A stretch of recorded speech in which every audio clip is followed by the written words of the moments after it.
Et voilà. Yes, salut à tous YouTube, j'espère que vous allez bien. On se retrouve encore une fois avec un invité de marque exceptionnel car il est présent dans plusieurs documents que j'ai remis à l'époque dans mon centre de recherche sous d'autres pseudonymes, hein, car l'homme, c'est un homme masqué et secret. Mais nous sommes avec Benjamin Dibling, auteur, scénariste, réalisateur, il y a Ninja, Ninja, Ninja car Ninja. Mais voilà, je viens de griller ma couverture. Je savais qu'il y avait un des trucs que je devais pas dire ce soir.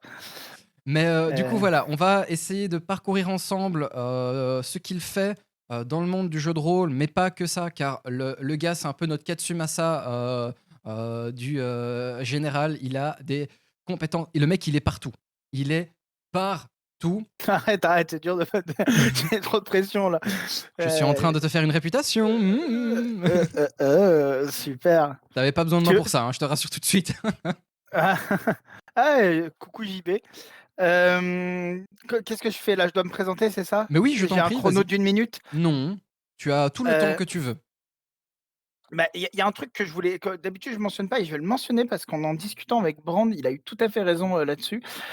Donc il comprendra quand je le mentionne. Donc moi à la base, bah, je suis rôliste depuis, les années 90. J'ai commencé avec HeroQuest, avec, mes grands frères, et mon père. On jouait à HeroQuest, puis à un moment on avait tout fini 3 fois, puis on s'est dit: «Tiens, on va écrire on va écrire, un peu nos petites histoires». Donc voilà, j'étais assez jeune et j'ai commencé à écrire mes scénarios d'HeroQuest, mes frères aussi. Puis on a acheté, on a joué après à Advanced Donjons& et Dragons, le kit d'initiation. Et voilà, et après j'ai traîné dans les clubs de jeux de rôle, notamment les Tisseurs de Rêves, Mmh. qui est un festival de jeux de rôle, qui l'est encore dans le sud de la France, avec des gens incroyables qui m'ont beaucoup, beaucoup, amené, sur le jeu de rôle. En même temps, je faisais de la figurine, je faisais Warhammer, et en fait, en transmettant, ce flambeau, les Tisseurs de Rêves, ils m'ont donné envie d'un truc, c'est que j'ai monté ma convention de jeu de rôle. Donc j'avais 18 ans et c'était un festival qui s'appelle, Il était une fois Oniria. Donc voilà, et c'était, autour d'un club de jeux de rôle que j'avais monté à Marseille. Mmh.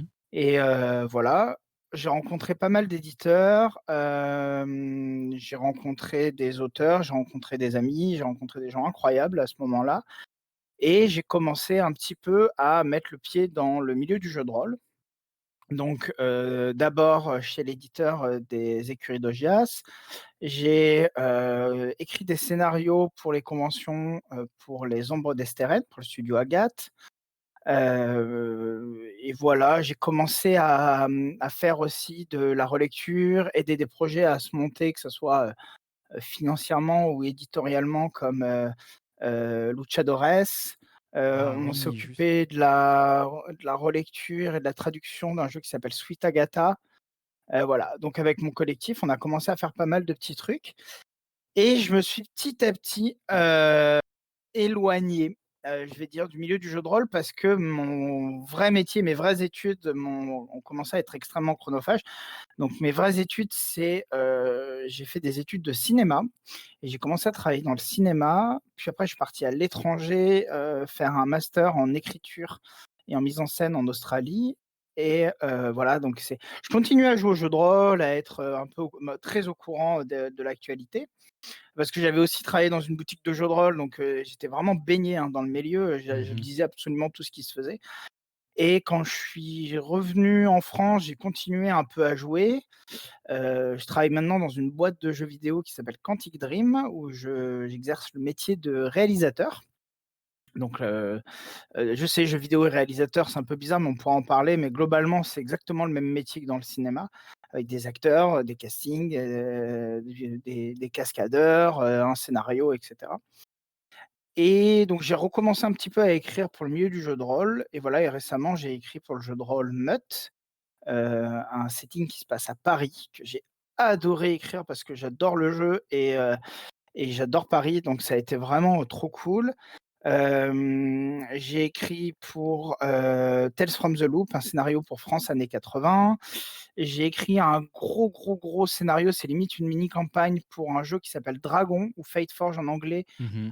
du studio Agathe. J'ai écrit un scénar d'Estérène qui va, je pense, bientôt, sortir. J'écris 2 gros scénarios pour Cthulhu no Kami, donc le Cthulhu, Oui. sauce japonaise, qui va sortir chez Studio Dead Crow. J'ai écrit un scénario pour Valérian, et je crois que c'est tout qui a été annoncé, donc je ne peux rien dire d'autre. Je suis tenu Heu par les ninjas derrière moi de ne pas, et voilà, donc c'est quelques trucs que je fais et ça évidemment je le fais, à côté de mon métier de réalisateur. Donc voilà, ça c'est pour ma présentation dans le jeu de rôle. Et un truc quand même très important, ça va faire, quelque temps, qu'on travaille avec, voilà. des amis sur une plateforme, de jeu de rôle en ligne qui s'appelle Let's Roll, dont j'espère vous avez entendu parler, voilà, qui est encore en alpha, qui est encore, on est encore en train de construire la maison, c'est la métaphore que j'aime bien faire à chaque fois. Mais on vous invite quand même déjà, à venir, vous installer quoi et c'est une table, c'est pour faire du jeu de rôle en ligne, hein, comme Roll20, voilà. Et voilà, bah oui, Rollis TV le mentionne, il y a une super vidéo sur Rollis TV de la présentation de Let's Roll, tout à fait. Voilà. Je crois que j'ai fait une présentation, rapide. J'ai fait d'autres petits trucs. J'ai fait un clip d'ailleurs qui a fêté ses 5 ans, il y a 2 jours, Aïe, aïe, qui est No aïe. Safe for Work, donc je le balancerai peut-être, à la fin, je te le balancerai. En plus, je l'ai fait avec un pseudo, donc normalement tu pourras toi tu pas pu le retrouver ça. Oh damn! J'étais justement en train de chercher, ah là là, The Cake is a Lie, exactement. Ouais et en fait, c'est pourquoi j'ai parlé de toutes ces cordes, c'est parce que c'est marrant, mes études de cinéma et d'écriture m'ont vraiment aidé, heu, quand je masterisais des parties de jeux de rôle, notamment à le mettre en scène, parce que je considère que le maître Mmh. de jeu au moment où la partie commence, il a plus un travail de metteur en scène que de scénariste. OK. Et même si je trouve que improviser, oui, Jérôme, tu as l'URL du clip. Le même si tu improvises des choses, je considère que c'est plus un métier de metteur en scène, et ça me plaît beaucoup. Donc ça m'a aidé, la partie, scénario, les études d'écriture m'ont vraiment amené aussi à faire des setups cool, parce que je considère qu'une bonne partie de jeu de rôle, c'est souvent un bon setup. Voilà, donc ça a été un ping-pong et surtout ce qui est très marrant, c'est que, je me suis rendu compte, dans mon métier de jeu vidéo, de réalisateur dans le jeu vidéo que ce qui m'avait le plus amené, pour faire ce travail, c'est le jeu de rôle. C'est pas du tout Mmh. mes études dans le cinéma, c'est vraiment cette capacité à, donner un imaginaire à un acteur et l'amener dans cet univers.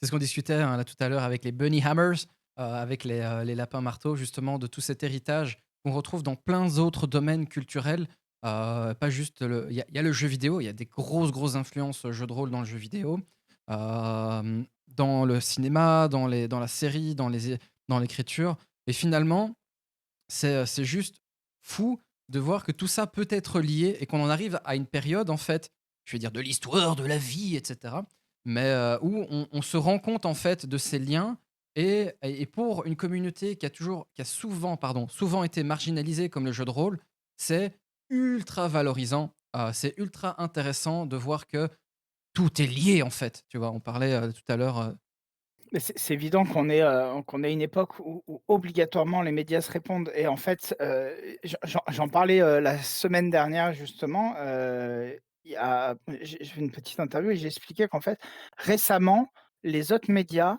ont enfin alors récemment, sur l'échelle, du média du jeu vidéo, récemment ils se sont dit: «Hey, en fait, quand il y a la sortie d'un gros jeu comme GTA ou Last of Us 2 ou Red Dead Redemption, ça a un impact sur les ventes, et les sorties, du consommateur moyen. C'est-à-dire ils se sont rendus compte, je sais plus avec quelle sortie, mais c'est un jeu Rockstar, donc je crois que c'est GTA V, mais il faudra vérifier.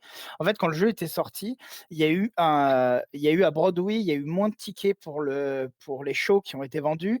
Il y a mmh, l'industrie de la musique qui a vendu, moins d'albums. Il y a, la télé, il y a eu des chutes, d'audience. Les ventes de bouquins, ont chuté et tout le monde s'est dit: «Attends, mais qu'est-ce qui s'est passé?» Il y a eu un gros film et tout et personne n'avait regardé le média du jeu vidéo.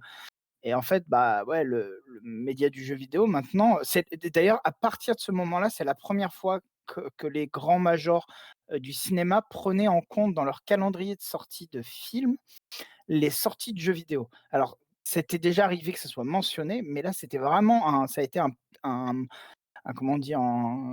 Une milestone, une pierre qui a marqué le moment où, Mmh. à partir de maintenant, les producteurs de cinéma se disaient: «Attends, attends, attends, on va pas sortir le film juste après, avec en face un Red Dead Redemption 2, quoi», c'est C'est sûr et ça. certain.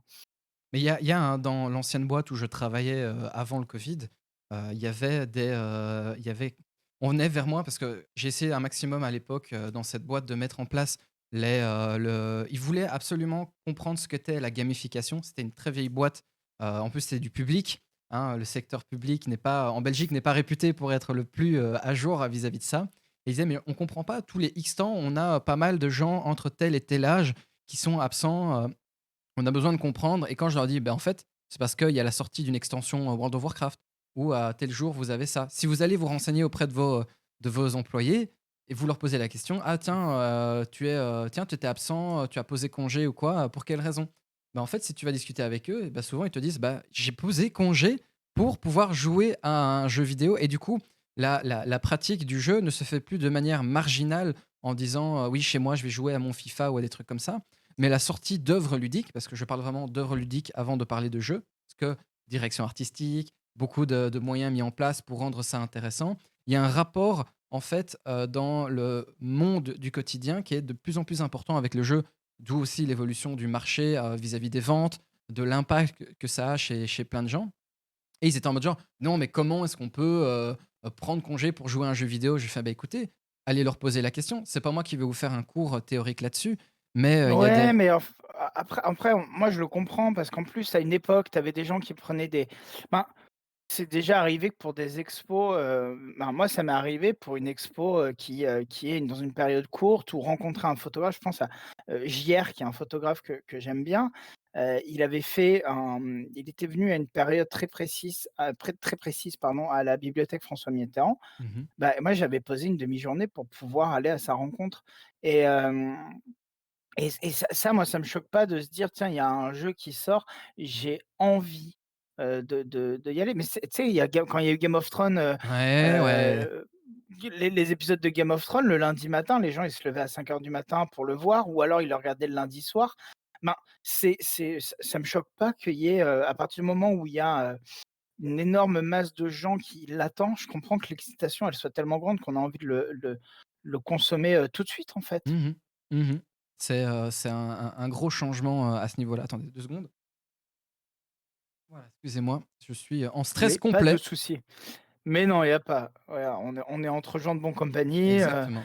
J'ai pensé bonjour à aux gens toi, dans le chat. j'ai pensé à Mais toi. oui, mais alors je dois avoir la mienne pas loin, mais Savoir que nous sommes camarades, de fumeurs de pipe, voilà. Mmh, le jeu de rôle, parlons-en, le mais le tabac est froid dedans, donc c'est dégueulasse ce que je viens de respirer.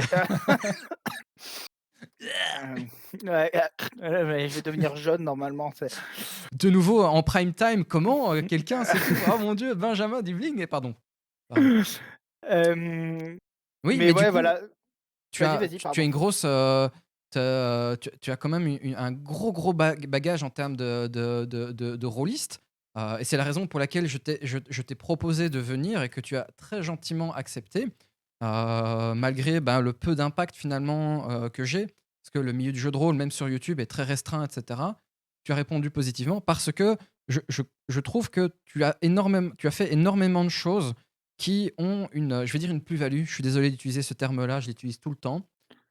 Pour n'importe qui va regarder cette vidéo en se disant: «Ah mais oui, on parlait tout à l'heure, hein, de la communauté, le bagage culturel, on est sur a new era of, storytelling», hein, comme disait Studio 4D2 là tout à l'heure. Mais, je me suis dit: «Mais attends, mais lui, il se bat, enfin il bouge vraiment depuis très longtemps à ce niveau-là. Je Bah, veux absolument montrer ce qu'il fait, aux gens». Et notamment alors, avec, Let's Roll quoi, c'est gentil. Alors moi, je considère que j'ai pas fait grand-chose, hein, mais tu sais, c'est les syndromes de l'imposteur constant, voilà. et cetera.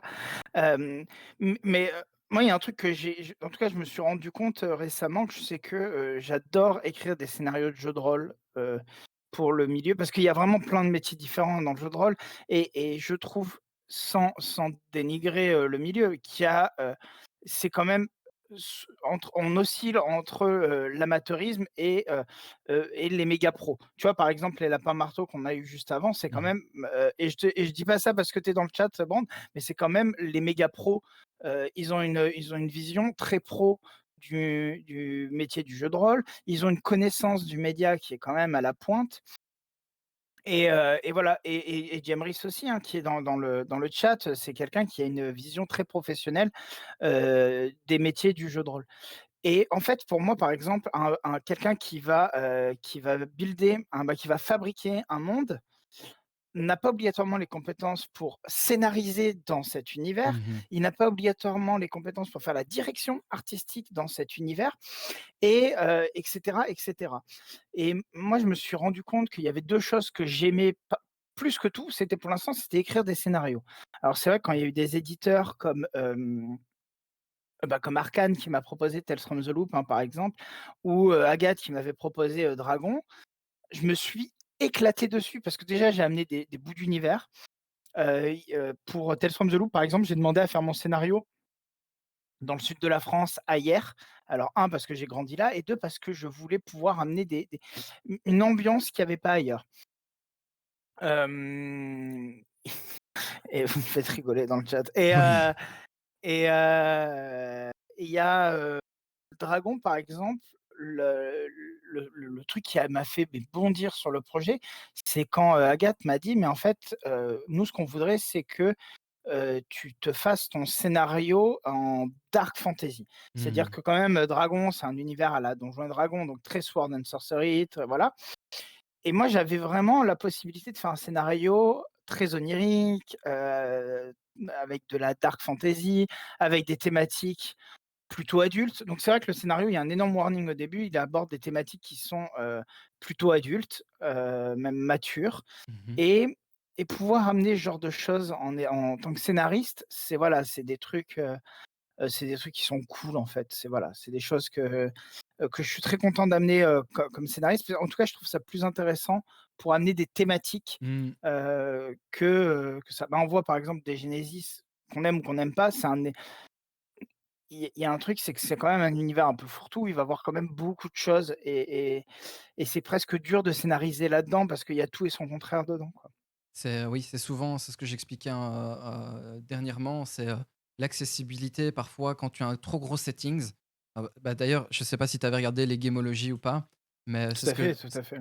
hein? Coucou Safi. Mais souvent Bonjour.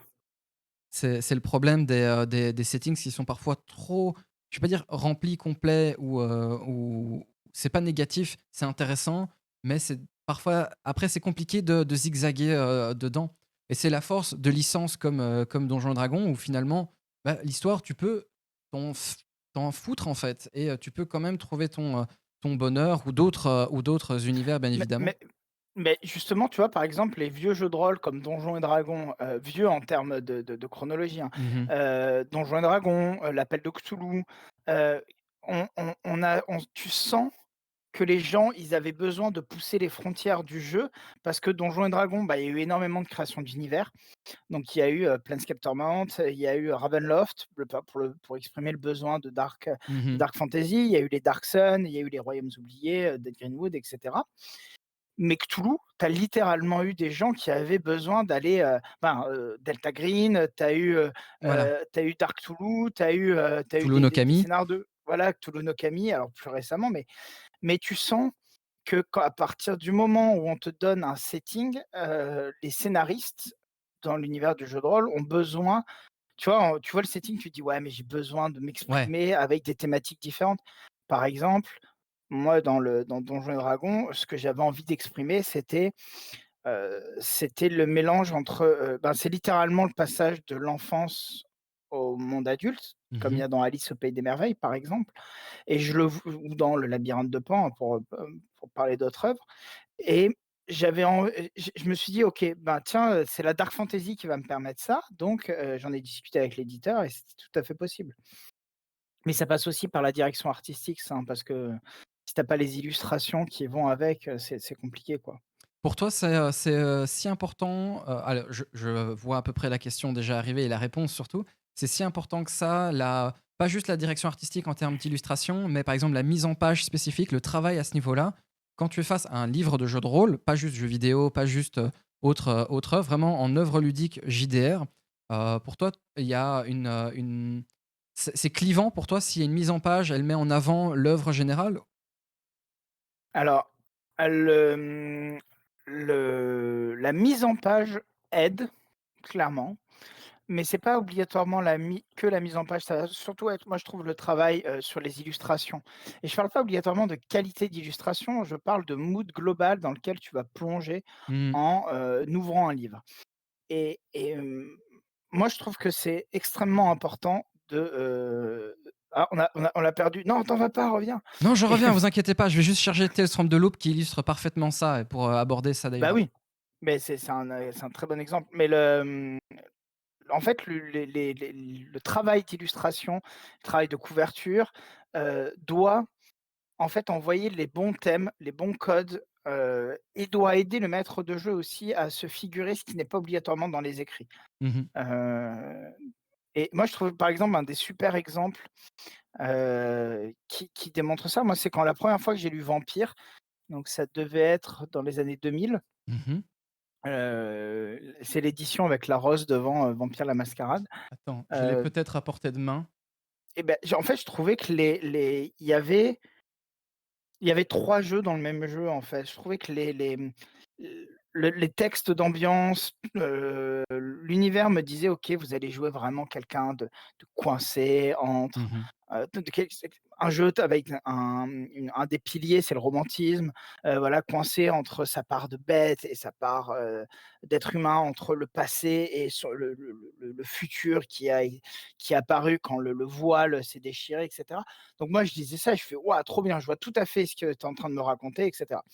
Je regarde la DA et la DA, il y avait il y avait autre chose, mais Mmh. c'était pas trop loin, mais c'était pas tout à fait ça et en fait, quand tu lis les règles et ben tu te dis: «Mais non, mais en fait, là, en fait, le jeu, c'est pas du tout ça. Le jeu, c'est Underworld, c'est ça pète de partout, tu as des super pouvoirs, enfin, tu es un super héros avec des crocs» et et cette dichotomie, en fait, mais ça m'avait pas dérangé, hein. Moi, je trou OK, donc tu as une dichotomie entre, l'univers et le système et qui s'est amoindrie au fur et à mesure avec les éditions encore après, mais je trouvais c'était assez fort et j'aime bien quand la direction artistique, elle est complémentaire et pas contradictoire, en fait. OK. Parce que le nombre de trucs où tu lis, où tu regardes, tu as des illustrations de ouf avec des paysages, des mecs en train de se balader dans des landes et cetera et en fait, le jeu, il est soit, ben, il est ultra urbain, ou alors, les voyages ont zéro importance dans le système et tu te dis: Mmh «Mais mh. pourquoi vous me racontez ça avec votre direction artistique alors que le jeu me propose pas ça, quoi?» La mise en Mmh. page peut rendre un livre difficile à lire, exemple Capharnaüm V1 qui était sur une maquette en 3 colonnes avec petite, fonte infernale à Ouais, lire. Aïe, aïe, ouais, aïe. je me rappelle de Capharnaüm, c'était assez dur à lire, ouais. Mais pardon, je suis très bavard. Si vous avez des questions d'ailleurs dans le chat, faut pas hésiter, hein. Mais c'est c'est très bien parce que comme je te l'ai préparé, il y a tellement de choses que je voulais discuter que je n'ai strictement préparé aucune question. Du Mais c'est coup bien, parlons, buvons du café et parlons. exactement, mangeons des choses qui ne sont pas, normalement censées être mangées à cette heure-ci. Mais oui, par exemple Warhammer, bah, c'est un super exemple. Alors Warhammer, je comprends que Game Workshop ait eu des soucis parce qu'entre le jeu de figurines, qui a énormément évolué récemment, les jeux de rôle, les éditions de jeux de rôle. Bah, c'est quand même compliqué. Tu te retrouves le cul entre 9 chaises, et voilà. Moi, après, je suis un énorme fan de Warhammer, première et deuxième édition. La quatrième, là, je viens de lire la boîte d'initiation et Mmh. bon et le livre de base, mais le livre de base, moi, je suis un peu plus hermétique dessus. Enfin, c'est un peu plus compliqué de le lire et de prendre du plaisir. Mais par contre, le la boîte d'initiation est excellente. Enfin, j'étais trop content, J'en et parle oui, on depuis 2 cite. semaines, hein. J'en parle depuis 2 semaines de la boîte d'initiation Warhammer, hein Bah, et c'est excellent. Moi, je trouve que c'est un excellent, une excellente porte vers l'univers de Warhammer, complètement. pour les jeunes. Ils ont vraiment bien foutu ça. 4D2 qui cite, Esteban, bah, ouais, par exemple, Esteban, moi, j'ai beaucoup aimé parce que Hem, c'est pas prétentieux dans le livre de base. En tout cas, ils essayent pas de faire 10 trucs. Dans le livre de base, ils essaient de te vendre un univers Putain, et j'ouvre la et première page. ouais, bah, c'est une des plus belles pages en plus et magnifique maquette et tu te dis, les textes, ils te racontent, le point de vue des gens qui sont dans, l'univers. Les illustrations, ils te montrent le quotidien et les scènes qu'il y a. C'est vraiment un travail d'illustration de ce que tu es en train de lire, et les règles ne te vendent pas un jeu qui est différent de Mmh. de ce que tu vas jouer.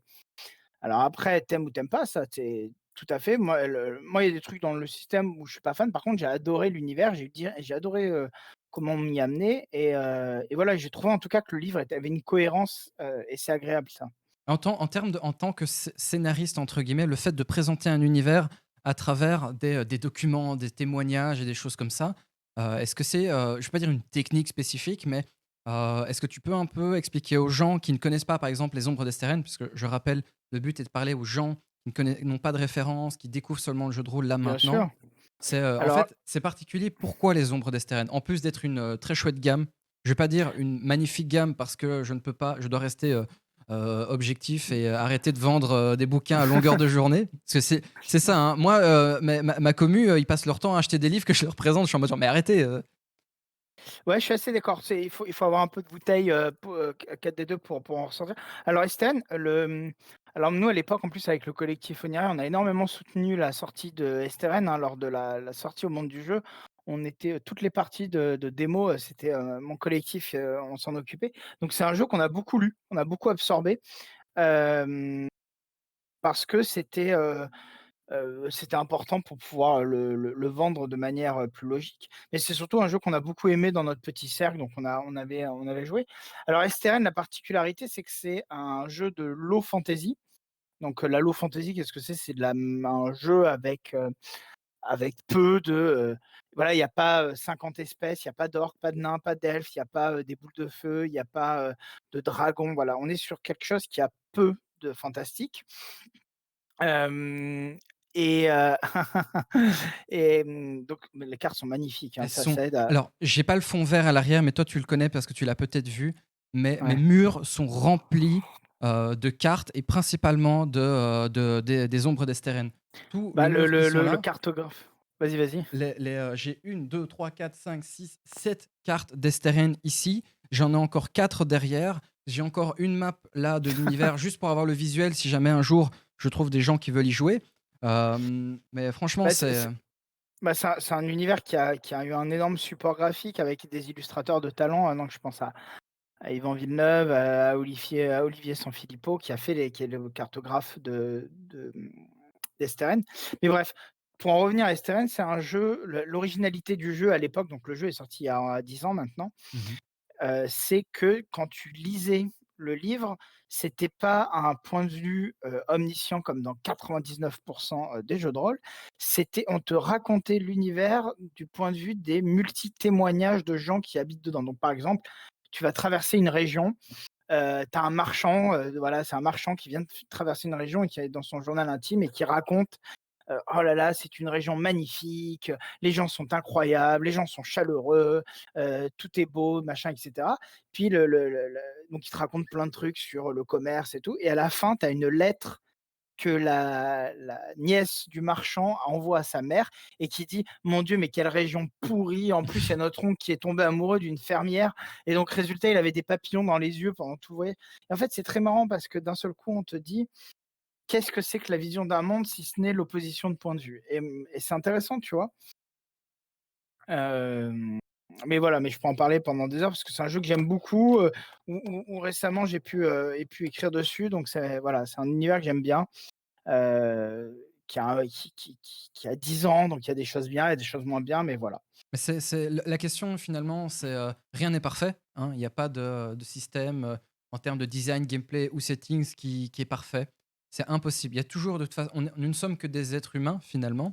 Ce n'est pas fait, pour être, la perfection incarnée, mais le jeu en question a suffisamment de bagages que pour mettre des éléments comme ça, surtout venant, je vais dire de professionnels, mais de gens qui ont l'habitude d'être confronté à des choses comme ça, hem, que pour être relevé et mis en avant par des gens, avec, cette expertise comme toi, comme, les Bunny Hammers, Le ou Bunny comme Hammers. et Il faut vraiment qu'ils montent un groupe de punk. ouais, ça Et serait drôle. le, ah tiens, il y a Guillaume d'Orlis TV qui dit: «Un jeu sur lequel j'adorais écrire et pas encore fait, bien sûr». Hem, Bah, en fait, là, récemment, j'ai commencé à travailler sur un jeu de rôle. Alors c'est un jeu de rôle, ça fait des années que je l'avais, qui maturait dans mon coin. J'ai commencé à travailler avec des gens sur un jeu de rôle où on a arrêté notre travail collaboratif. Mais résultat, j'ai repris le travail sur mon vieux jeu de rôle, qui s'appelle, Phaser, même si c'est un nom de travail, et j'aimerais écrire des scénarios dessus parce qu'en fait, c'est même plutôt l'inverse, c'est j'ai écrit, un scénario et avec un setup, avec, Mmh. un truc très, très fort, avec des personnages très marqués, et je me suis c'est vraiment la démarche un peu à la Horde du Contrevent, tu sais? Je Tu vois découvres très bien. vraiment un univers à travers les personnages, et ben, c'est un peu ce que je voudrais faire avec ça, en fait, avec ce petit projet. Je voudrais vraiment que ça soit un jeu où on découvre l'univers à travers les personnages qu'on va jouer, et voilà, et donc je suis en train de travailler dessus. Et c'est voilà, ça m'excite vachement. Il y a un jeu, moi, qui m'a mis une retournée acrobatique quand il est sorti, qui s'appelle Hollywood, Ah oui, Hollywood. Je l'ai pas ici de nouveau, il est loin, mais oui. qui est un de mes, je l'ai même en 2 exemplaires, parce qu'ils l'ont ressorti, j'ai repris la nouvelle édition. C'est un de mes jeux préférés, c'est ultra intelligent, et j'aurais bien aimé écrire dessus. J'ai écrit une campagne à l'époque, d'Oniria d'ailleurs, pour, heu, pour mon groupe. Et c'est un des jeux où j'ai eu les meilleures émotions à ma table, en fait. Donc voilà, donc c'est pour l'instant, non, il y a pas de jeu auquel je pense là, instinctivement. Si, il y a Alien, parce que, ben, j'ai J'allais joué à justement parler d'Alien. parce que récemment j'ai testé, Alien en tant que joueur, j'ai revu les films, et puis le jeu est sorti, hein, que je conseille à tout le monde, et je sais pas, j'ai 2-3 idées, voilà, Oui, mais pourquoi tu le conseilles à tout le monde? Qu'est-ce qui fait que tu as aimé, Alors je conseille Alien parce que, déjà l'univers est connu, c'est de la tu vois, c'est de la l'OSF, hein, c'est de la science-fiction, mais c'est pas trop dur de rentrer dedans parce que ça ressemble quand même vachement à notre monde. mmh En gros, tu es dans des containers qui sont dans l'espace, hein, les gens, il y a un mécano, il y a des pilotes, il y a des méchantes personnes d'une corporation. Et si tu as vu Alien 1, tu comprends le setup en 3 minutes, et si tu l'as pas vu, Alien 1, soit tu regardes Alien 1, soit ton MJ te l'explique en 1 minute. Soit tu vas regarder Et Alien 1 ou alors tu vas mmh, regarder Alien 1. Mais ouais, tu vois, tu as plusieurs et possibilités non, mais de toute façon, c'est un film à voir. et qui a une Le fanbase énorme, hein. Ouais, ouais, ouais, beh, en fait, alors, à l'époque d'Oniria, donc l'époque du quand je faisais mon festival de jeux de rôle, j'avais commencé un blog, et mon blog, en fait, c'est pareil, il traitait de cinéma, de jeux de rôle, et au passage, je traitais aussi de ce qui pouvait les lier, et j'avais une série d'articles qui étaient les films super faciles à adapter en scénario de jeu de rôle, et j'avais fait notamment tout un article donc sur The Faculty, par exemple, de Rodriguez, voilà, j'avais fait pas mal, en expliquant, bah, voilà, comment tu peux l'adapter et tout, et j'avais fait un article sur notamment Alien 1 et Alien 4 parce que je trouve que Alien 4 s'adapte. Alors on aime ou on n'aime pas, je trouve il y a des trucs intéressants quand même dans Alien 4, mais je trouvais qu'il s'adaptait super bien en scénar de jeu de rôle, quoi. Mmh. Alors j'ai pas vu Alien Covenant, Gévaudan, mais va falloir que je m'y mette. C'est Alien versus Heu Predator le meilleur. Mais arrête. Il faut savoir, hein, c'est des petits taquins là, ils aiment beaucoup, pardon aussi. Aïe, aïe, aïe. Tu allais dire quelque Non, non, chose à mais propos du jeu de rôle Alien d'ailleurs? Parce que je t'ai coupé et je suis ouais, désolé. non, pas de souci. Pourquoi c'est un super jeu? C'est parce que déjà il y a 2 modes. Il y a un mode, cinématographique et un mode, campagne, et je trouve que le mode cinématographique, donc qui est un peu un mode one shot, est super facile à prendre en main. Je trouve que l'univers est facile à prendre en main. Je trouve que le système est facile à prendre en main. C'est un peu c'est les systèmes de, Mutant Year Zero, système donc que tu retrouves, dans Tales from the Loop, Things from the Flood, Alien et c'est bah, je sais pas, en fait, quand le système est facile, l'univers est facile et les scénarios sont cool, bah, c'est vachement bien. Moi, c'est marrant, il y avait, à l'époque justement de mon club, on avait énormément Mmh. de jeunes rôlistes. C'est-à-dire vu qu'on était dans une fac, moi j'avais, les gens, de mon groupe de TP, d'informatique, je leur dis: «Ah vous voulez pas venir vendredi, au club de jeux de rôle?» Puis ils venaient. On avait quand même entre 30 et 50 personnes tous les vendredis, c'est un gros club, hein Ah oui. et on avait toujours, mais toujours, toujours, toujours 4, 5, 6 débutants. C'est pour ça que le club grossissait tout le temps et généralement, c'est moi qui m'occupais, des débutants, c'est moi qui faisais un peu la table et honnêtement, de mon expérience, moi, je conseille pas les jeux médiéval fantastique pour, débuter.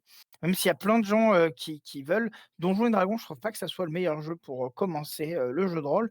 Je pense que Cthulhu ou Hollywood ou Crime ou, des jeux contemporains ou qui se Ryutama. passent dans notre monde, Ryutama, même si alors Ryutama, ça va parce que l'univers est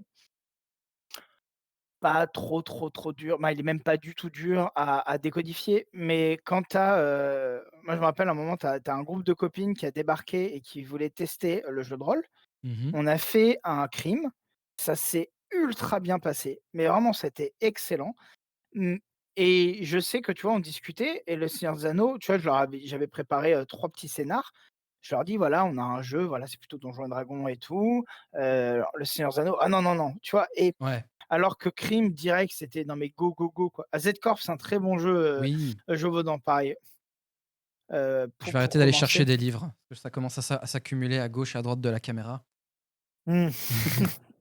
Moi aussi Bon, j'ai attends, je vais aller un tas chercher de pour livres. ceux qui vont regarder la vidéo et qui ne savent pas ce que c'est, comme ça ils peuvent avoir au moins un visuel sur le bouquin en question donc. Vas-y, vas-y et moi je vais meubler en faisant de la jonglerie. Le Twitch, attends, c'est Twitch Shopping, le retour. Alors, Z-Corps, voilà, à quoi ça ressemble, Z-Corps? Alors Z-Corp pour les gens qui connaissent pas, on est, à notre époque et on joue des humains qui sont confrontés à une invasion de zombies. Donc c'est vraiment, pour jouer, l'ambiance, Walking Dead, 28 jours plus tard, et cetera et c'est très cool. Moi je me et en je il y a un autre, jeu qui est sorti dans le même univers où tu joues des soldats cette fois-ci, dont je me rappelle plus le nom, mais ce qui est trop cool à Z-Corp, c'est que tu joues des survivants. Donc tu peux jouer, le flic, qui était le flic de service qui était en train de faire, sa tournée. Tu peux jouer la femme enceinte, tu peux jouer le vieillard qui était dans le bus, au moment de l'attaque. Ben, voilà, tu as vraiment plein de choses intéressantes, quoi. Parlant de jeux de zombies aussi, on en discutait hier avec Edge. La fin Ouais. du monde, Apocalypse Zombie, pour ceux qui ont aussi un. Alors c'est quoi? C'est un Apocalypse World, Non, dans non, c'est la version El Fin de Mundo. C'est des jeux de rôle espagnols où en fait tu ouais. as 3 types de fin du monde possibles, la colère des dieux, Apocalypse Zombie et un truc avec des essais bactériologiques qui ont mal tourné. Et en gros, tu joues toi. Tu joues toi et tu commences le jeu avec ce qu'il y a autour de toi. C'est-à-dire, vous jouez dans le salon de ton pote, eh ben, vous allez passer l'apocalypse zombie avec ce que vous avez dans votre salon, quoi. Très Cloverfield, Voilà, c'est ah ça. ah c'est cool. Mais Soulèvement des ouais, machines, c'est ça, pardon. soulèvement des machines, d'accord. Ah ouais, très Terminator. Le non, mais en gros, moi, c'est vrai que c'est des jeux, même Z-Corp, alors Z-Corp, faut avoir une table qui a envie, Ouais. de ça, du côté un peu survivaliste et tout, qui se rapproche moi, je trouve c'est marrant la structure du scénario d'un Z-Corp se rapprocherait de la structure d'un Alien, je trouve. Hem, mais tu vois, avec un truc, qui va te punir Ouais, au la moindre moindre erreur. débordement. Alors que je trouve que, par exemple, un Crime, un Hollywood ou un Cthulhu, alors comment en fonction de comment tu joues ton Cthulhu, mais moi je joue très enquête, c'est plutôt de l'enquête, à la True Detective que, un truc où dès que tu soulèves un drap, tu te mets à baver dans un coin et ton perso il est plus jouable Désolé, tu as et dit True Detective, moi c'est une de mes séries préférées, hein. ah ouais, c'est très bien, c'est très, Si très bien True si vous avez Detective. jamais été regarder, au moins la première saison, allez la regarder, True Detective. Ouais, même la saison 3 est excellente aussi. Oui, oui. Mais donc c'est vrai que j'ai plutôt tendance à conseiller des jeux d'enquête pour commencer que, des jeux, ouais, que des jeux où il y a beaucoup de fantastique, où, les joueurs vont subir. C'est bien de commencer avec un jeu où les personnages sont actifs et je trouve que Alien, en tout cas le scénario que j'ai fait, les personnages doivent être très actifs, mais il y a une épée de Damoclès. Alors que je trouve que dans Z-Corp, tu dois courir, donc tu es quand même assez actif, mais tu as un truc où tu as, beaucoup de pression, quoi. Mmh. Cthulhu, le jeu où Hem, pour ton premier, pour ton bien, le premier achat, c'est des œillères. Oui, c'est un peu ça, c'est un peu ça. heu, mais Et d'ailleurs le tout premier scénario de jeu de rôle que j'ai sorti qui s'appelle, Repeat Roses, donc les roses fauchées, c'est un scénario qui se passe à Londres pour Crime, le jeu de rôle, mmh, donc qui a fêté, je crois, ses 11 ans, il y a pas longtemps. Ça m'a touché le cœur, ou ses 10 ans, je sais plus. On en parlait, j'en avais parlé avec Jamris d'ailleurs, qui est Jamris qui s'occupe des écuries d'Augias et de Crime, et en fait à l'ép ben, c'est marrant parce qu'il y a 10 ans, j'ai écrit vraiment le scénario que je conseille de faire jouer à des débutants. C'est-à-dire, c'est vraiment un scénario d'enquête avec des prétirés, très importants. Moi d'ailleurs, c'est un truc que j'aime bien, c'est avoir, des prétirés dans le scénario que je propose.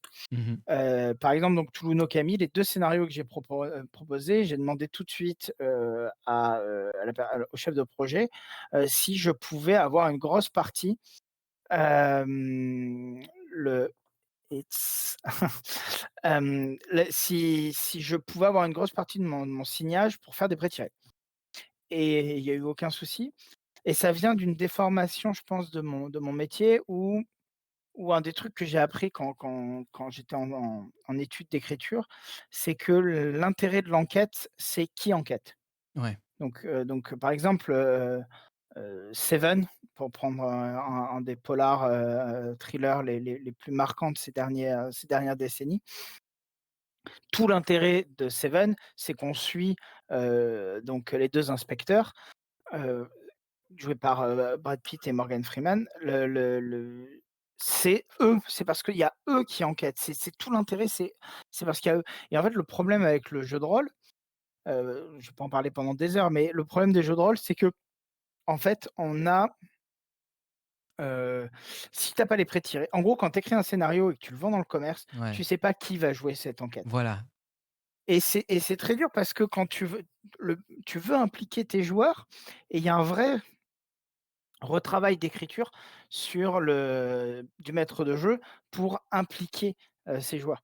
Moi, je trouve qu'un maître de jeu qui ne fait pas un travail sur les personnages, sur qui va faire ce scénario, bah, en fait, tu vois, c'est un côté, le maître de jeu, il est venu là pour faire un spectacle, en fait. Voilà, Il y a c'est ouais, je très il doit s'approprier aussi cet aspect-là du travail. Ouais, Sinon, en fait, c'est juste, enfin, pré-tirer, de dropper tel quel. Moi, je vois ça avec la boîte, avec Warhammer V4, hein, puisque tu l'as peut-être vu, on va petit à petit aller vers cette licence, en tout cas pour au plus tard mars 2021. On va clôturer ouais. tout ce qui est Donjons& et Dragons, heu, LOL, pardon. On va essayer de clôturer le plus rapidement tout ce qui était Donjons& et Dragons et le plus, mais oui, si tu ne prends pas un minimum de temps à comprendre les pré-tirés, de la boîte d'initiation, enfin, si tu le donnes tel quel, c'est pas intéressant. Alors, certes, on parle de Warhammer, mais c'est pareil pour plein d'autres jeux. Tales from the Loop, je sais que quand j'ai fait la partie d'initiation avec la Ligue Ludique, hein, pour ceux qui ne connaissent pas la Ligue Ludique, allez voir. Gévaudan d'ailleurs est là d'ailleurs, président dictateur, général. Alors, je veux donc qu'est-ce qui est faux? De Parce que tu dis: «C'est faux», mais il faut qu'on sache, ce qui est faux. Mais, bah, alors, Tales from the Loop, moi, pourquoi il m'a séduit ce jeu, c'est parce que dans l'écriture, alors on va peut-être utiliser des mots barbares, mais c'est pas grave. Dans la création de personnages, il y a de la narration interactive. Et hem et c'est assez rare pour être souligné. C'est-à-dire que quand tu crées ton personnage à Donjons& et Dragons, je joue des campagnes de Donjons& et Dragons en ce moment, Mmh. donc je crache sur le jeu, sur ça, mais il a plein de qualités. Quand tu crées ton personnage, c'est une coquille vide. Tu sais, c'est, les personnages comme, Tintin, c'est-à-dire que tu peux Voilà, transposer, tu peux mettre de choses dedans. Alors que, Tales from the Loop, quand tu crées ton personnage, il y a un truc démentiel qui se crée, c'est que tu crées tout son environnement, toute sa narration, ben, tu fais de la narration environnementale. Tu vas connaître comment il s'habille, tu vas savoir c'est quoi les petits objets qu'il a avec lui, tu vas Mmh. connaître son oncle, son frère, comment il traîne au bahut et ça, c'est dans la création, c'est intégré au système et c'est assez rare pour être souligné parce que je pense qu'il y a les vieux routards, du JDR ne l'ont pas remarqué parce que pour eux, c'est quelque chose, presque d'évident. Mais moi, ça m'a vraiment quand j'ai fait la création de groupe et que je me suis rendu compte que d'un seul coup, tout le monde à la table avait déjà les mimiques avant de commencer, C'est heu, énorme. je je me suis dit: «Putain, c'est trop bien». On a gagné un temps, on a gagné la première partie, le temps que tu sais, les petits Installé, mimiques des ouais. persos et tout. Et ça, c'est un bonheur quand un jeu t'aide, pendant la création de personnages à connaître ton environnement et cetera. Mmh. Et c'est le même moteur, hein, comme dit sa fille, Mutant Year Zero, dans Tout à Alien fait. aussi, Tales from the Loop et tout. Bah, C'est un c'est ce système. que je disais un peu plus tôt, mais c'est des systèmes moi j'adore ce système, hein, récemment, Petite question parce qu'on parlait un peu parce qu'on de dérive. pas de souci, moi j'ai pas de problème avec ça. Mais moi Heu, non plus. Gérald ne dira pas le contraire. Heu, en j'ai fait une Ça blague va sur The comprendre. Witcher. Ah j'adore. Non, non, Gérard de Rivière. je Désolé. valide. Gerald de Rive. Gerald de Rive. Fuck. Mais, est-ce que par hasard parce que je sais que les gens qui vont regarder ça, vont se dire: «Oui, mais, finalement, tu pas posé des questions qui nous intéressent». Donc je me mets à la place des gens qui n'y connaissent rien. Est-ce que tu saurais un Oui. peu nous donner une idée ou une technique pour écrire un scénario, from ground zero? Donc c'est vraiment de rien du tout. Oui, moi je peux vous parler un peu de ma méthode d'écriture. Il y en a plusieurs, hein, sans faire de la pub, j'ai Fais répondu à ta un pub, interview vas-y. dans un alors je sais même pas où est le livre. Bon, tant pis, je l'ai pas autour. Mais en gros, il y a, des mecs qui s'appellent Celeste Story qui ont sorti un livre sur la narration interactive et il y a un interview fluff, je crois que ça s'appelle comme ça. En gros, on de plusieurs personnes du milieu, soit du jeu vidéo, je crois que d'ailleurs c'est que du milieu du jeu vidéo, de la narration interactive du milieu du jeu vidéo, qui régulièrement donc, interviennent dans le bouquin dont moi et on donne pas mal de conseils sur comment écrire un scénario interactif. Mais moi, je vais vous dire comment j'aborde, quand j'ai une commande ou même que moi, je dois écrire un scénario. J'ai je fais 3 trucs. Le premier truc que je fais, c'est ce qu'on appelle un word cloud, donc un nuage de mots. Il y a énormément d'outils sur internet, pour le faire. Vous tapez, word cloud, tool, heu et vous mettez tous les mots, tous les groupes de phrases qui vous viennent à l'esprit, tout ce que vous avez envie de mettre et ça va faire les thématiques de votre scénario. Donc ça peut être, bah, tiens, on peut en faire une en live, tiens, Ouais, ça ti j'allais dire: «Viens, go, on en fait une». alors vas-y, bah, alors quel jeu de rôle? Alien? Donjons& et Dragons? Alien? Allez, on Alien? peut alors je partirai pas sur Alien parce qu'il a déjà beaucoup de thématiques, OK. prenons sur un truc, tu vois, genre un Cthulhu, enfin Cthulhu ou Donjons& et Dragons, tu vois, un jeu ou un Cyberpunk ou un Shadowrun ou un Warhammer, tu sais, un jeu où tu peux autant faire crime. Allez, tiens, Allez, Guillaume, partie crime, voilà, j'allais dire, on va laisser le chat décider. Premier qui réagit, crime, magnifique. allez, donc on réfléchit à un scénar de crime. On se dit: «OK, qu'est-ce que j'ai?» Tiens, on me commande un petit scénar de crime, où j'ai envie de masteriser crime, dans 2 semaines avec les copains. Je vais prendre une feuille, tiens, hop là et c'est un papier de la SACD, donc ça, c'est bon. C'est ma carte SACD, très bien. Donc je commence sur, qu'est-ce que je peux mettre? Qu'est-ce que j'ai envie dedans? Alors, heu, je vais être un peu biaisé parce que je suis en train d'écrire un scénario de crime en ce moment, donc je vais réfléchir à un autre truc. Tiens, si j'ai une idée, ça peut être, j'ai l'image de vacances en Bretagne, Ouh, de vacances en Bretagne. Parisiens. OK, donc c'est un peu, tu sais, j'ai l'image, du petit groupe d'enquête, petit groupe d'enquêteurs qui, après une grosse enquête, décident d'aller, se reposer faire une petite retraite après une grosse enquête Mmh. dans une petite maison que l'un des PJ a en Bretagne. Donc j'ai ce premier truc. Donc j'ai, retraite, j'ai post-enquête. Donc voilà, je me mets des petits mots-clés, heu, parce que j'adore ça, il y aura un orage. J'ai l'image d'une maison au bord de la plage. J'ai je mets poussière parce que j'imagine que la maison, elle a pas été, nettoyée depuis longtemps. Aéré J'ai peut-être. marée, je sais pas pourquoi, mais j'ai ce truc de marée. J'ai un phare, tiens, paf, tout de suite qui me vient, phare. Alors pour info, c'est pas du tout, le le comment ça s'appelle? Le setup du scénar que je suis en train d'écrire parce qu'il se Mmh. passe, il se passe entre Lyon et Paris et ça se passe dans un train et c'est un huis clos. Donc tu vois, rien à voir déjà avec ça.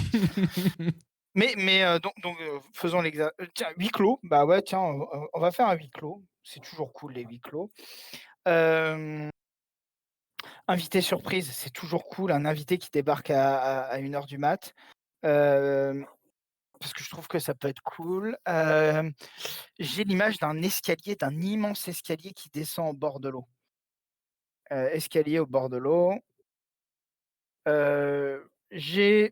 J'imagine une scène d'engueulade. Je veux qu'il y ait énormément de tension, heu, dans ce scénario, donc je rajoute le mot tension. Je marque un truc pour moi, c'est nœud à résoudre entre PJ. Parce que je veux que, en gros, pendant l'enquête, donc c'est obligatoirement donc un scénar après tiré. Mmh. Hem, alors ah tiens, il y a eu des mots, pardon, j'ai pas vu. Crêpes, menhir, chouchen, ah bah ouais, on parlait de bouffe, donc ouais, tiens, un repas typique, c'est important. On est à la fin du 19e siècle, donc c'est important. Tiens, on va coincer dans un phare, pourquoi pas? Tiens, je m'oblige à le mettre. C'est pas comme ça que j'imaginais, mais on peut imaginer un final, dans le phare avec, quelqu'un qui poursuit en colère un autre, peut-être quelqu'un qui veut mettre fin à sa vie, peut-être Mmh. quelqu'un qui a déjà mis fin à sa vie et voilà, donc voilà, ça ressemble à la fin à un truc comme ça. Mmh. J'ai mis, je me suis mis plein de mots. Il y a peut-être des trucs que j'enlèverai plus tard, des trucs que, je rajouterai, mais je me fais un premier brainstorm, vous avez vu, super long, ça a duré 1 minute 30, 2 minutes et vous bombardez tous les trucs que vous avez. On est parti quand même il y a 2 minutes, on avait zéro idée. Ouais et là Maintenant, là, maintenant en 2 minutes, on a un huis clos qui se passe dans une maison, de vacances en Bretagne en hiver parce qu'il y a un énorme orage avec une marée. On sait que la fin va se finir dans un phare. On sait que sûrement en fin de soirée, il va y avoir un invité surprise. On sait que c'est des personnages qui vont s'engueuler. On va sûrement avoir une scène, de repas parce que c'est bon la bouffe bretonne, hem, avec des crêpes et du chouchen, peut-être, un débordement, de la colère liée à l'alcool. Voilà.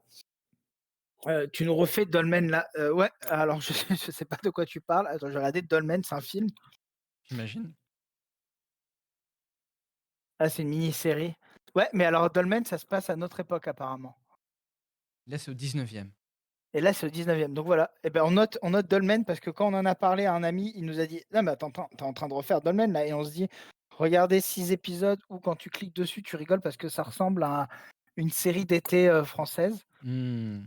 et que ça m'angoisse». Mais Au secours, au secours! hem et Et donc on note la série Dolmen, parce que, ben, on connaissait pas et que ça a l'air cool. Plus belle la vie en Bretagne, mais C'est grave. exactement ça. Hem, Bah, vous voyez, je pourrais être scénariste pour TF1, ça me choque, ça m'angoisse. Heu, TF1, je vous envoie son mail quand vous voulez, hein. heu, Le spin-off et improbable. et beh exactement, tiens, tu notes, tout le monde te dit Dolmen, ça putain, faut que tu vois la série Dolmen, c'est ça. Donc là, tu dis: «Bah, très bien, faut que je mate la série Dolmen», parce qu'au final, ce que je vais faire, c'est, Dolmen qui croise crime, qui croise je pense un truc à Le Horla. Donc tu te dis, voilà, tu as ton triangle, tu as le dolmen que tu as pas encore vu, mais que tu vas voir. Tu as, Le Horla parce que tu as un truc qui te travaille et que tu as envie de le Mmh. mettre et tu as crime. Donc tu te dis: «Voilà, j'ai mon setup». Putain, c'est cool, en fait, on va faire des lives maintenant et on va créer des séries TF1. Eh ben, écoute, si ça Heu, t'intéresse, on peut mettre ça en place. En vrai, il y a on dit ça en rigolant, mais je suis convaincu qu'il y a un énorme, potentiel là-dessus, donc on se contacte quand tu veux.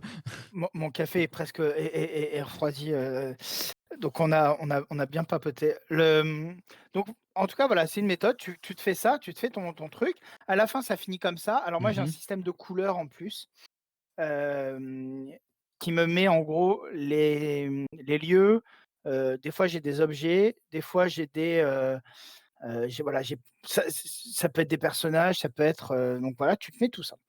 Une fois que tu as fait ce travail qui prend, allez 5 minutes, t'ouvres un alors moi j'utilise PowerPoint, mais chacun fait comme il veut.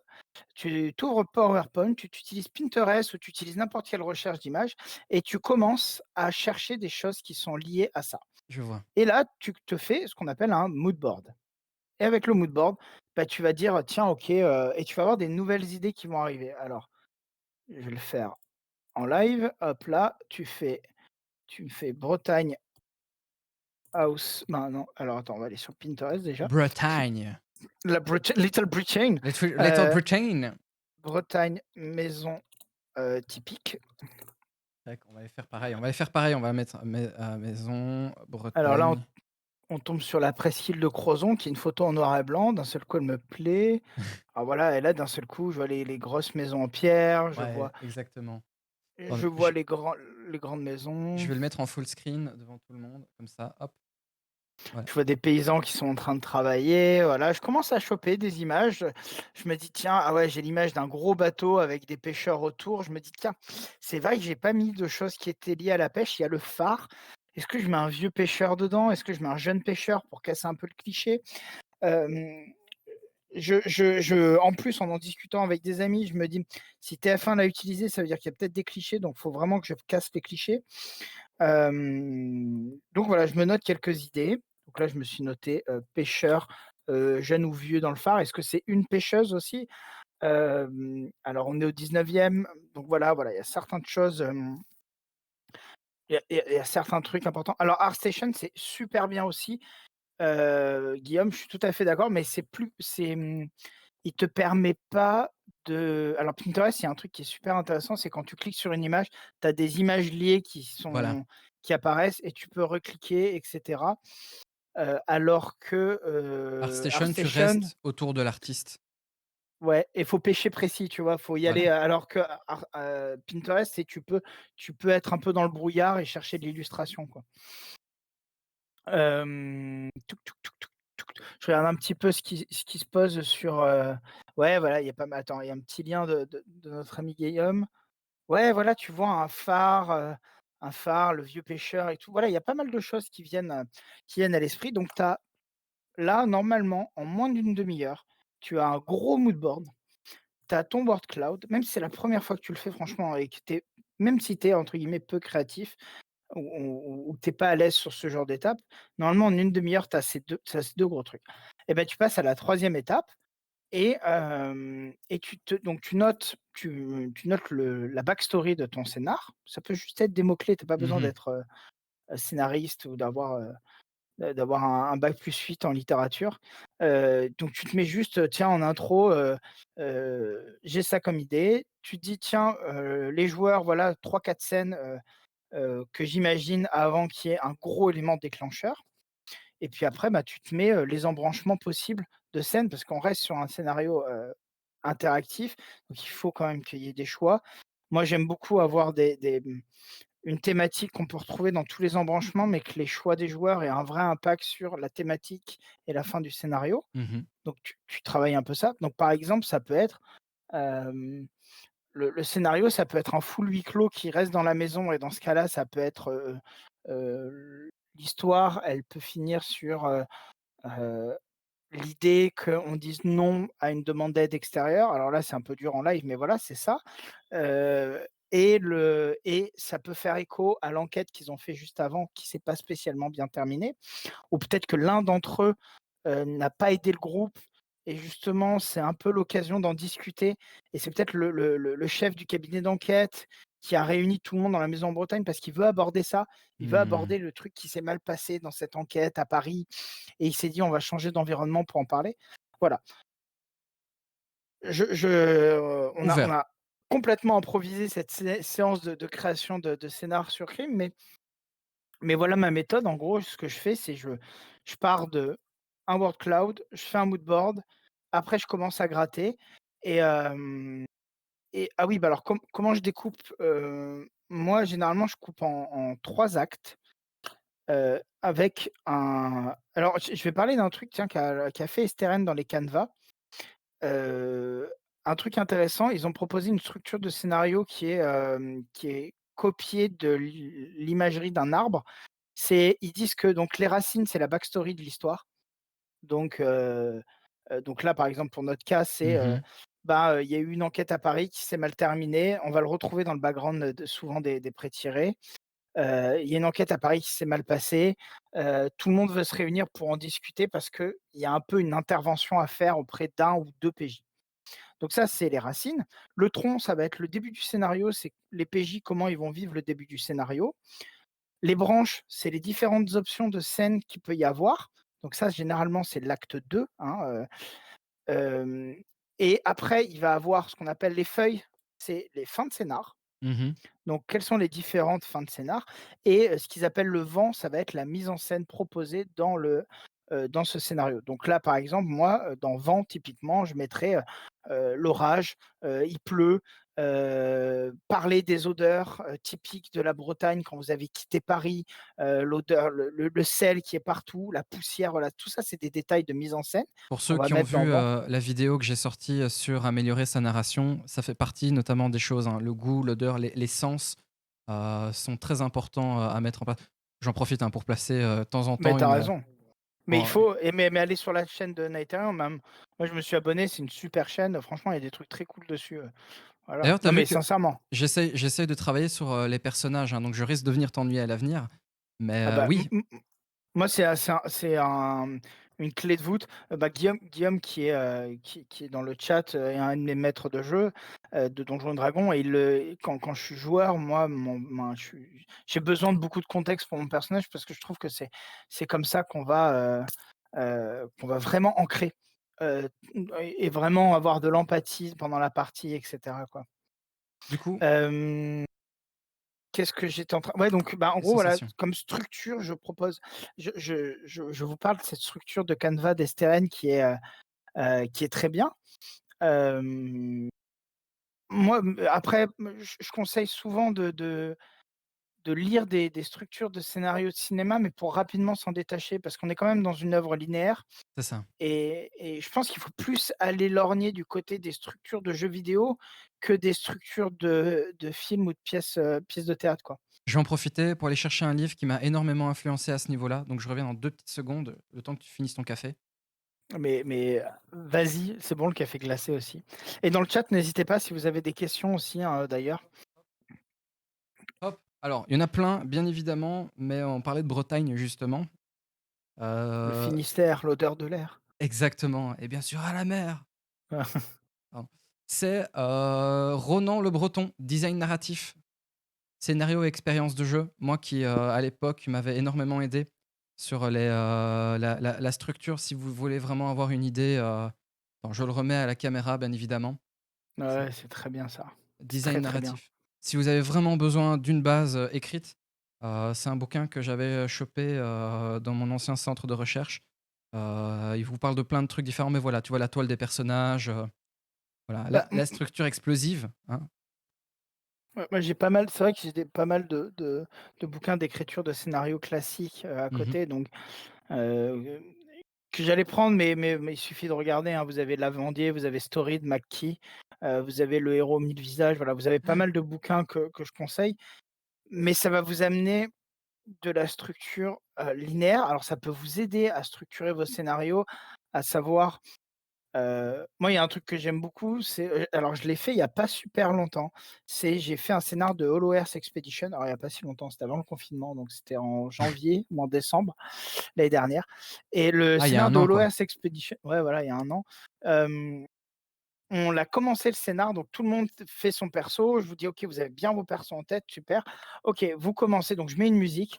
vous commencez, vous êtes dans un avion, l'avion il est en train de se crasher, toi, tu es complètement assommé sur le volant, qui est en train de chuter, tu as tout qui est blurry, tu vois juste ton avion qui est en train de se recracher. Vous 2 vous êtes, en train de chercher, vous savez qu'il y a un explosif dans l'avion, vous entendez un bip, bip, la porte est ouverte et il y a, voilà. Qu'est-ce que vous faites? Donc le truc gros in medias res, là les mecs ils essayent de s'en sortir et là, au moment où ils pensent que c'est fini, tu coupes, tu fais: «OK, une semaine plus tôt».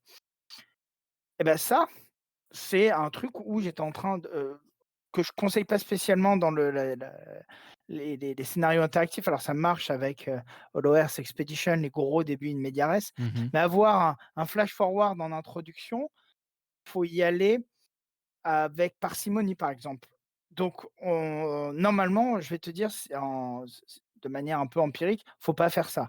Parce que c'est une œuvre participative, donc les joueurs, ils vont dire: «Ah ouais, mais attends», mais ils vont se dire: «Mais, comment, ils vont vite découvrir qu'ils vont devoir prendre un avion pour aller en Europe et ils viennent des États-Unis et imagine un joueur, il dit: «Bah non, je prends pas l'avion». Mais HoloEarth Expedition, en fait, est un jeu qui est avec des codes cinéma. Donc Mmh. avoir un flash forward, c'est un peu faire un clin d'œil entre les joueurs et le maître de jeu et un peu se mettre dans l'ambiance. Il y a aussi un truc que je conseille, c'est si tu fais un flash forward, si on reprend la structure du canevas d'Esteren, restez dans le tronc. Restez dans le C'est-à-dire que commencez pas à aller dans les branches, c'est-à-dire dans les scènes optionnelles, mais si tu restes dans le tronc, tu peux faire un flash forward au début du scénario, où tu peux faire une grosse scène d'action. Ben, ça, c'est possible tant que tu sais que tes joueurs vont passer par ce nœud narratif, en fait. OK. Voilà, mais on pourrait en parler, des heures de l'écriture de scénar, c'est un truc passionnant. Ah mais ce serait pas un vrai métier finalement? J'ai entendu des rumeurs, là-dessus. Quoi? Des gens qui passent leur vie, à écrire des scénarios? Comment?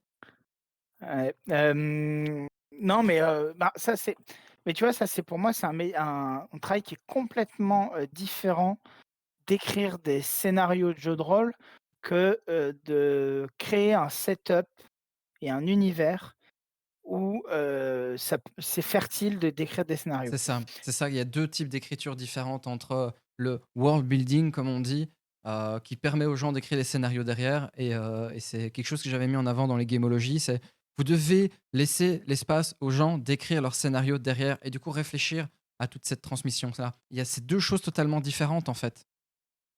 Mais et et mmh et en fait, en gros, ce qu'il faut toujours, c'est se dire que mon scénario, quand on commande un scénario ou Mmh. mon univers, mais là, on parle de scénario et d'écriture, comment il va s'ancrer dans l'univers dont on m'a passé une commande, où j'ai envie, de faire que j'ai envie de faire jouer. Donc là, par exemple, pour le scénario de dragon que j'ai écrit qui s'appelle «La complainte du papillon», au début, j'ai vraiment pitché, très fort, bisous Guillaume, Bisous heu, Guillaume, bonne soirée. le merci d'être passé, c'est le copain de Rollis TV. Mmh.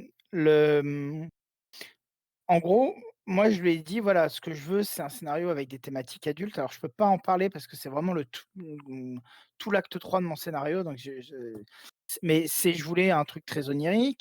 Je voulais une structure un peu différente au début, ça je peux spoiler. C'est en gros, tu commences le scénario, tu joues pas avec le système de Donjons& et Dragons. Mmh. C'est un nouveau système qui est proposé, qui est un système ultra simple. C'est-à-dire tu joues des héros ultra balèzes qui peuvent tout faire, tout ce que tu imagines. Grimper, ils réussissent toujours, ils peuvent toujours, nager, ils réussissent, globalement, à se battre, à chaque fois. Par contre, ils ont chacun 3 pouvoirs, bah, un pouvoir illimité, un pouvoir qu'ils peuvent faire 3 fois et un pouvoir qu'ils peuvent faire qu'une seule fois. Ouais. Et tu commences, tu joues 6 prêts tirés, ben 4-5-6 prêts tirés. Tu joues des prêts tirés qui sont des héros ultra balèzes, hein, vraiment, j'insiste là-dessus. Je mets une option qui est, si tu veux les jouer avec le système de Donjons& et Dragons, tu peux. Donc globalement, c'est des personnages un peu entre niveau 15 et 20, hein, c'est pour te dire, hein, c'est vraiment, des Ouais, monstres. ouais, c'est, Et d'ailleurs, tu fais quasiment un scénar entier avec eux, et une fois que tu as fini ce scénar, tu reviens à tes persos.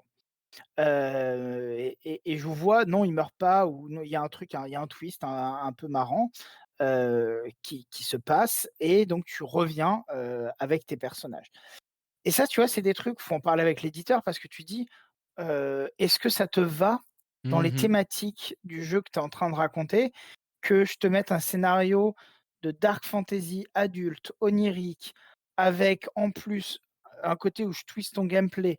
Enfin, mais parce que je veux un bah, la thématique de l'onirisme, elle est c'est l'idée en fait, alors c'est pas oublié, c'est pas un rêve, hein, mais elle est liée au personnage aux héros que tu joues au début et en fait, tu vois, il y a une cohérence dans tout ça. Maintenant, faut en discuter avec, l'éditeur. Bon, quand c'est pour chez toi, tu pas besoin évidemment, tu fais ce que tu veux. Mais en tout cas, quand il y a eu le world building, il y a déjà un certain nombre de thématiques. Donc, Donjons et Dragons, c'est, épique, fantasy, voilà, tu des gros piliers qui sont déjà posés et toi, tu décides si tu veux en briser un et je te le conseille rarement ou si tu veux surtout en ajouter pour créer ton scénario. Tu vois, Crime là, par exemple, quand on est parti sur l'écriture du scénario de Crime, on n'a pas commencé à dire, c'est des mecs qui vont explorer un donjon en Bretagne, parce qu'ils ont entendu qu'il y a un C'est objet ça, magique à trouver, tu vois? c'est ça. Alors ça C'est ça pourrait être ça marrant, ça pourrait être très drôle, hein, ouais, la galette sacrée ou la crêpe sacrée, ou je sais mais soit. Mais ah j'aime bien, j'aime beaucoup. Je vais spoiler un de mes scénarios de Cthulhu que j'ai écrit il y a longtemps pour une convention et qui est mon scénar, vraiment préféré que j'ai écrit. C'est un gros scénar qui commence par je le fais à Paris généralement en 1896, notamment parce que j'ai une carte de Paris là, exploitez de votre environnement. ouais, non mais c'est une carte que j'aime beaucoup de Paris, de la fin du 19e et le concept c'est, tu vas à une séance d'occultisme. La séance d'occultisme se passe donc tu vas au cimetière du Père-Lachaise, si tu l'as fait à Paris, si tu fais le scénar à Paris. Ambiance bobo, vous êtes tous des bourgeois, Mmh. machin et cetera, vous buvez du vin, vous êtes un peu encoquinés pour aller au cimetière du Père-Lachaise de nuit, et profiter de cette séance, d'occultisme et un peu d'ésotérisme, voilà et chacun rentre chez soi et le lendemain matin, heu vous avez passé une nuit étrange, tout est un peu blurry le matin au réveil, un peu voilà, Mmh. foggy et tout le monde, quelqu'un tapote à la porte et en fait, on vous annonce que toutes les personnes qui étaient présentes avec vous à la séance de spiritisme ont disparu. Donc ils sont en train de faire le tour des gens qui étaient présents à la séance de spiritisme et tout le monde a disparu sauf les persos. Donc les persos, se retrouvent à aller au commissariat, à devoir expliquer, donc au commissariat de l'Épine, de dire: «Bah, attends, voilà ce qui s'est passé hier soir et tout». Et il commence à se passer un certain nombre d'éléments étranges. Il y a des gens étranges qui les suivent, il y a tout un d la réalité qui commence à un peu à changer. Genre, à un moment, ils se retrouvent enfermés dans une pièce, ils comprennent pas parce que la porte, elle est pas fermée à clé et s'ils regardent par le trou de la serrure, ils voient pas le couloir dans lequel ils Mmh. étaient avant et cetera.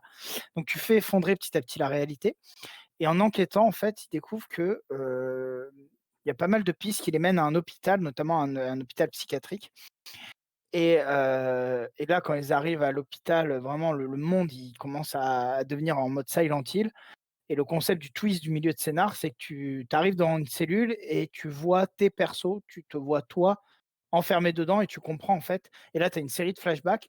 La séance de spiritisme, elle s'est pas du tout bien passée, sans faire exprès, vous avez ouvert un portail.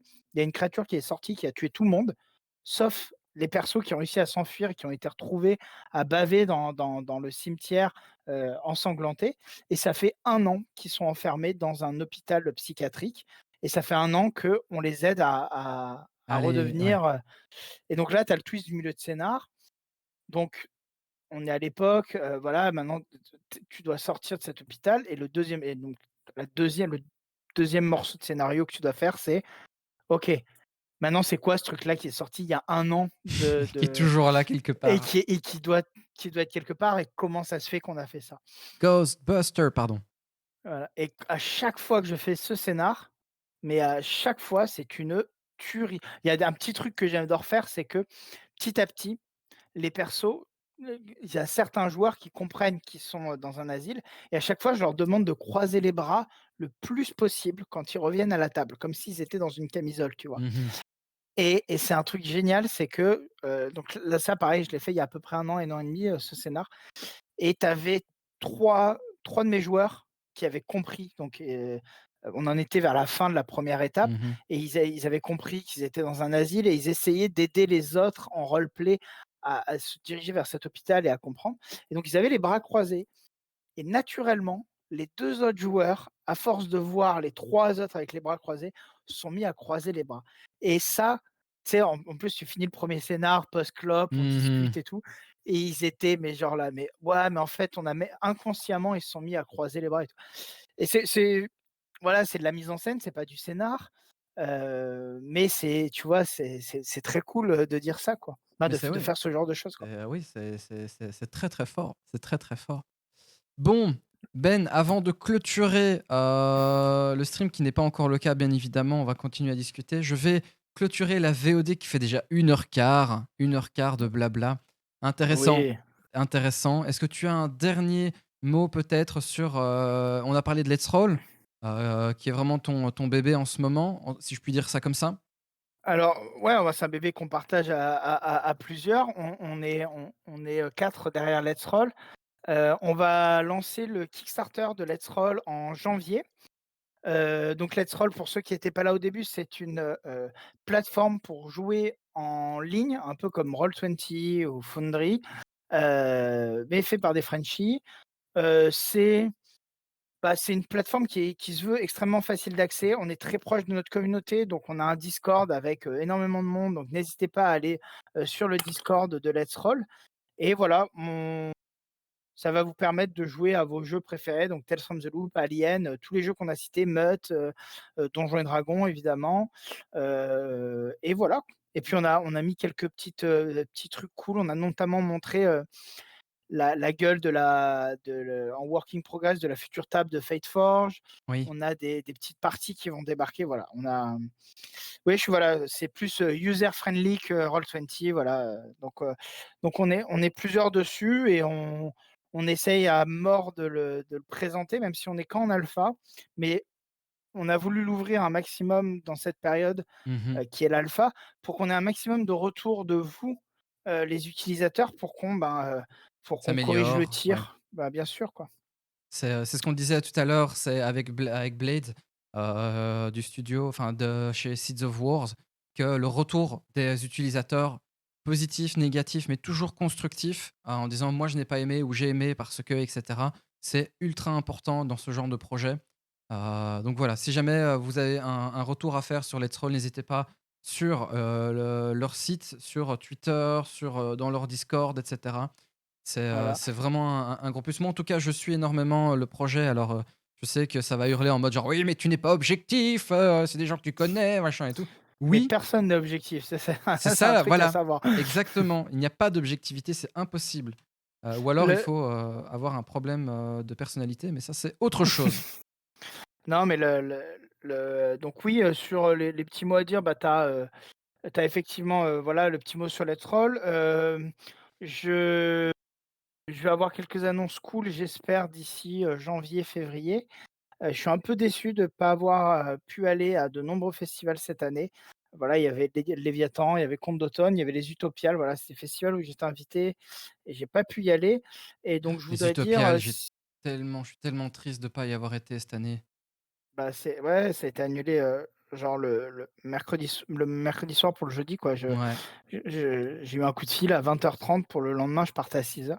Mais je voulais vous dire ça parce que c'est dans cette période exactement qu'il faut soutenir, les éditeurs. Commandez des bouquins sur les boutiques des éditeurs. Allez voir vos boutiques. Ne commandez pas sur Amazon, ne commandez pas chez les gros, mais allez voir les boutiques, allez voir les éditeurs. Soutenez, les créateurs, de contenu, les rôlistes, qui fabriquent des choses et on arrivera à survivre à cette période, quoi. Tant bien que mal. Oui, c'est quelque chose sur lequel je tape régulièrement aussi, hein. Oubliez Big A pour ceux qui connaissent, Big Amazon, qui, pour certains évidemment, est très bien, bien évidemment, chacun est dans sa propre situation.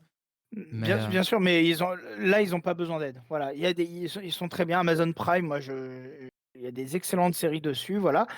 Mais là, à l'heure actuelle, voilà, faut soutenir, faut soutenir les éditeurs, faut soutenir les auteurs, faut soutenir les illustrateurs. Vous avez un illustrateur que vous adorez, et ben vous savez quoi? Commandez-lui une illustration. Oui, Vous oui, avez un éditeur, que vous adorez, il vous manque un supplément, commandez-le directement sur un le site de youtubeur que vous l'éditeur. aimez, allez lâcher des primes ou des abonnements sur son Twitch.